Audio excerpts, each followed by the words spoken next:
பரலோகத்திலிருந்து கர்த்தருடைய தூதனின் 7ஆம் எக்கால சத்தம்.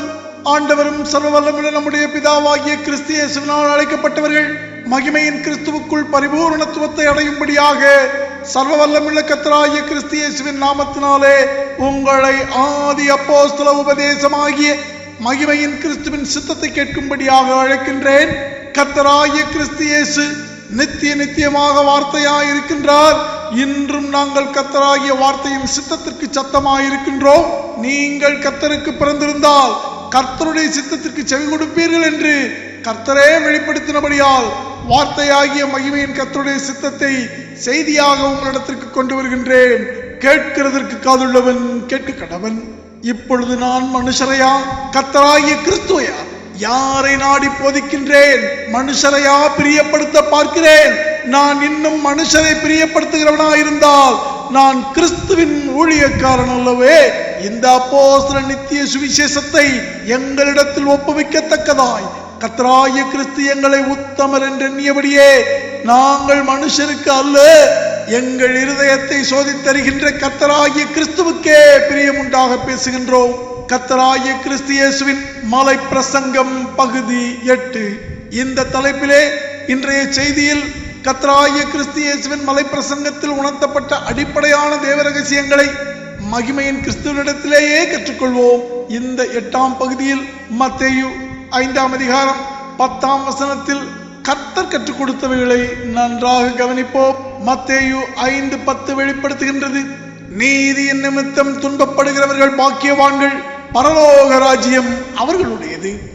இங்கே கர்த்தர் தன் அப்போஸ்தல சீஷர்களுக்கு எந்த நீதியினால் துன்பம் வரும் என்றும் அதை கர்த்தருக்கென்று ஏற்றுக்கொண்டு சுமந்து தீர்க்கும் தன்னுடைய சீஷர்களுக்கு கிடைக்கும் மகிமை என்னவென்பதையும் குறித்து தெளிவாக உணர்த்துகின்றார்.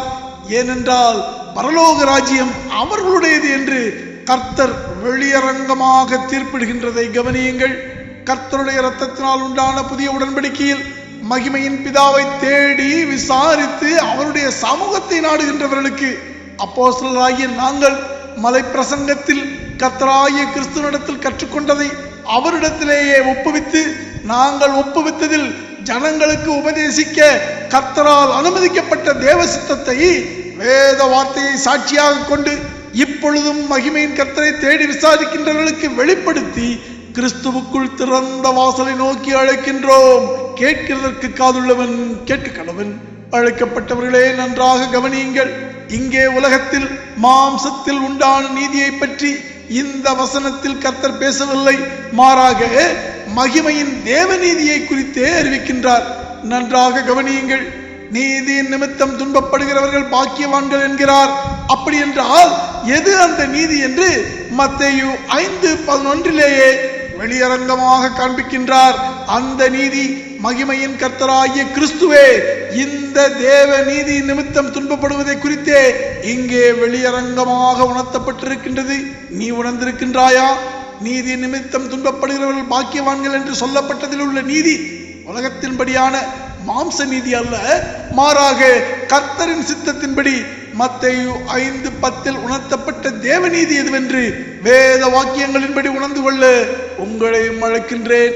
எபிரேயர் 11:1 விசுவாசிக்கின்றவனே நீதிமான் என்றும் அந்த விசுவாசத்தினால் உண்டாகும் நீதியே தேவநீதி என்றும் சகலரும் விசுவாசிக்கும்படி அந்த தேவநீதி சுவிசேஷத்தினால் வெளிப்படுத்தப்படுகிறது என்றும் அதற்கு நியாயப்பிரமாணமும் தீர்க்க தரிசனங்களும் கர்த்தராகிய பரிசுத்த ஆவியானவரும் சாட்சி என்றும் அந்த கர்த்தராகிய இயேசு கிறிஸ்துவை பரலோகத்தில் உள்ள சிங்காசனத்திலும் உங்களுக்குள் உள்ள தேவனுடைய ராஜ்யத்திலும் மகிமையின் பிதாவானவர் எனப்பற்றும் விசுவாசத்தினாலே பலிக்கும் தேவநீதியே என்று ரோமர் 1:17, ரோமர் 3:21, ரோமர் 3:22 வசனங்கள் மூலம் வார்த்தையானவருக்கு செவி கொடுக்கும் சீஷனுக்கு கர்த்தரே உணர்த்துகின்றார். கர்த்தராகிய கிறிஸ்துவுக்கு செவி கொடுக்கும் சீஷன் உணர வேண்டியதை குறித்து நீங்களும் கவனியுங்கள். எப்பொழுது நீதி நிமித்தம் இந்த துன்பம் உங்களுக்கு உண்டாகும்? பிலிப்பியர் 3:9 வெளிப்படுத்தினபடி நீங்கள் ரட்சிப்படைய பழைய உடன்படிக்கையான நியாய பிரமாணத்தின்படி நடப்பவர்களுக்கு உண்டாகும் சுயநீதியை உடையவனாக இராமல் கர்த்தராகிய கிறிஸ்துவை பற்றும் விசுவாசத்தினால் வருகிறதும் அந்த விசுவாசத்தின் மூலமாய் கர்த்தராகிய கிறிஸ்துவினால் உண்டாயிருக்கிறதுமான தேவ நீதியை உடையவனாயிருந்து கிறிஸ்துவுக்குள் இருக்கிறவர் என்று காணப்படுகிறவர்களுக்கு 2 தீமோத்தேயு 3:12 இந்த மாம்ச உலகத்தில் கர்த்தராகிய கிறிஸ்து இயேசுவுக்குள் விசுவாசத்தால் கீழ்ப்படிந்து நடக்கின்ற சீஷர்கள் யாவரும் ஆவிக்குரிய வாழ்வில் துன்பப்படுவார்கள் என்று எழுதப்பட்டிருக்கிறது.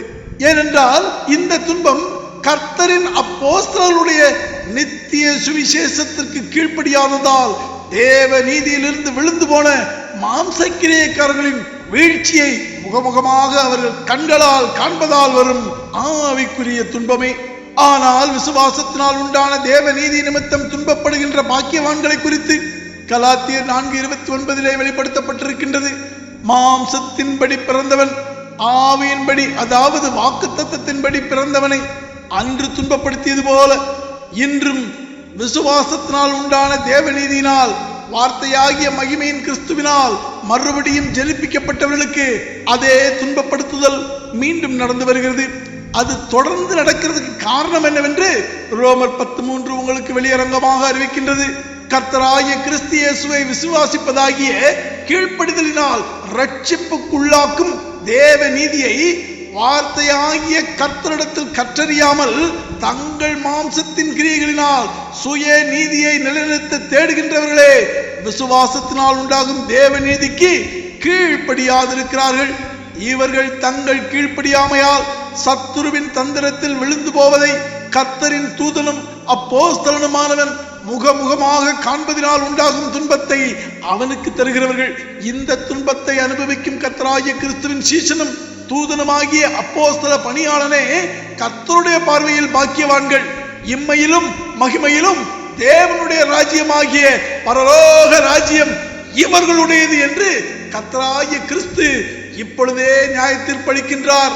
யோவான் 12:48 கொடுக்கப்பட்டுள்ள அவனுடைய கடைசி நாளில் வழங்கப்படும் இந்த தீர்ப்பின்படி விசுவாசத்தால் உண்டாகும் தேவநீதிக்கென்று நீ ஆவிக்குரிய வாழ்வில் துன்பப்படுவதால் பரலோக ராஜ்யம் உன்னுடையதென்று கர்த்தராகிய கிறிஸ்துவினால் இப்பொழுதே நீ நியாய தீர்ப்பை பெற்றுக் கொண்டவனா? இல்லை, உன் மாம்ச கிரியைகளினாலும் மாம்ச கோட்பாடுகளினாலும் உண்டான மாம்ச துன்பத்தை காட்டி இதனால் பரலோக ராஜ்யம் பெற்றுக் கொள்வாய் என வஞ்சகர்களால் வஞ்சிக்கப்பட்டிருக்கின்றாயா? மனம் திரும்புங்கள், பரலோக ராஜ்யம் சமீபித்திருக்கின்றது. நீ உயிரோடு பூமியில் வாழும் இந்த கிருபை நாட்களில் சர்வ வல்லமுள்ள கர்த்தராகிய கிறிஸ்துவின் அப்பம் பிக்குதலில் பங்கு கொள்ளுதலாகிய அதிகாலையில் சர்வ வல்லமுள்ள கர்த்தராகிய கிறிஸ்துவோடு கூட சபை கூடி அவருடைய நேரடியான உபதேசத்திற்கு செவி கொடுத்து அதை உணர்ந்து கொள்வதனால் புசித்து அதை உங்கள் ஆவி ஆத்மா சரீரத்தில் நிறைவேற்றுவதனால் பானம் பண்ணி உங்கள் விசுவாசத்தால் கர்த்தராகிய கிறிஸ்துவுக்கு கீழ்ப்படியுங்கள். கடைசி வரை அதில் நிலைத்திருங்கள். கர்த்தரை அறிகிற அறிவில் வளருங்கள். அழைக்கப்பட்ட சகலரையும் அப்படியே கர்த்தராகிய கிறிஸ்துவுக்குள் வளரச் செய்யுங்கள். பரிசுத்த தீர்க்கதரிசிகளால் முன் சொல்லப்பட்ட வார்த்தைகளையும் இரட்சகராயிருக்கிற கர்த்தருடைய அப்போஸ்தலராகிய எங்களுடைய கட்டளைகளையும் நீங்கள் நினைவு கூறும்படி இந்த நிருபங்களினால் உங்கள் உண்மையான மனதை நினைப்பூட்டி எழுப்புகின்றேன். ஆமென். எங்கள் அப்போஸ்தல நித்திய சுவிசேஷமாகிய இந்த 7ஆம் எக்கால சத்தம் உங்கள் இருதயத்தில் துணிப்பதாக. அழைக்கப்பட்டவர்களே, கர்த்தராகிய கிறிஸ்து இயேசுவுக்குள் அப்போஸ்தல நித்திய சுவிசேஷத்தின்படி யோவான் 7:38 வழிநடத்துதலினால் எபிரேயர் 11:1 கட்டளையில் வெளிப்படுத்தினபடி யோவான் 14:7-11 வசனங்களின்படி கர்த்தராகிய கிறிஸ்து தன்னை மகிமையின் பிதாவென்று உங்களை நம்பச் சொன்னவைகளில் நீங்கள் உறுதியாயிருந்து ரோமர் 1:20 உங்கள் மாம்சத்தின் கண்களில் மகிமையின் கிறிஸ்துவினிடத்தில் காணாததும் காணக்கூடாததுமாகிய நித்திய வல்லமையும் மகிமையும் கர்த்தராகிய கிறிஸ்துவினிடத்தில் மாத்திரம் உள்ளது என்பதில் உங்கள் முழு இருதயத்திலும் நிச்சயம் உள்ளவர்களாகி இப்படி வேத வாக்கியங்களின்படி மகிமையின் கிறிஸ்துவின் மேல் வைக்கும் விசுவாசத்தில் மகிமையில் உள்ள தூதர்களும் ஆதி அப்போஸ்தலர்களும் நாங்களும் எங்கள் வீட்டாரும் நிலைத்திருப்பதைப் போல நீங்களும் உங்கள் வீட்டாரும் எங்களோடு கூட மகிமையின் கிறிஸ்துவுக்குள் ஒரே சிந்தையாயிருக்க அழைக்கப்பட்ட உங்களுக்கு மகிமையின் கர்த்தராகிய கிறிஸ்துவின் நாமத்தினாலே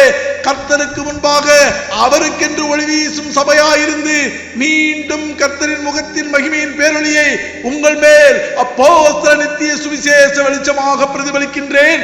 எல்லா நாமத்திற்கும் மேலான நாமத்தை உடைய சர்வ வல்லமையுள்ள கர்த்தராகிய கிறிஸ்து இயேசுவினுடைய கிருபையும் அவருடைய தயவும் அவருடைய அன்பும் அவருடைய பரிசுத்த ஆவியின் ஐக்கியமும் கர்த்தராகிய இயேசுவை என்றென்றைக்கும் ஸ்தோத்தரிக்கப்பட்ட கர்த்தராகிய கிறிஸ்து என்று விசுவாசித்து அறிக்கையிடுகின்ற உங்கள் அனைவரோடும் கூட காலத்தை தாண்டியும் நித்தியமாக நிலைத்திருப்பதாக. ஆமென். நீங்கள் கேட்ட இந்த செய்தியை மகிமையின் கிறிஸ்துவுக்குள் அழைக்கப்பட்ட தேவனுடைய சபையான சகோதர சகோதரிகள் யாவரும் கேட்க செய்ய வேண்டும் என்று கர்த்தரின் பேரில் ஆணையிட்டு உங்களுக்கு சொல்லுகின்றேன். ஆமென்.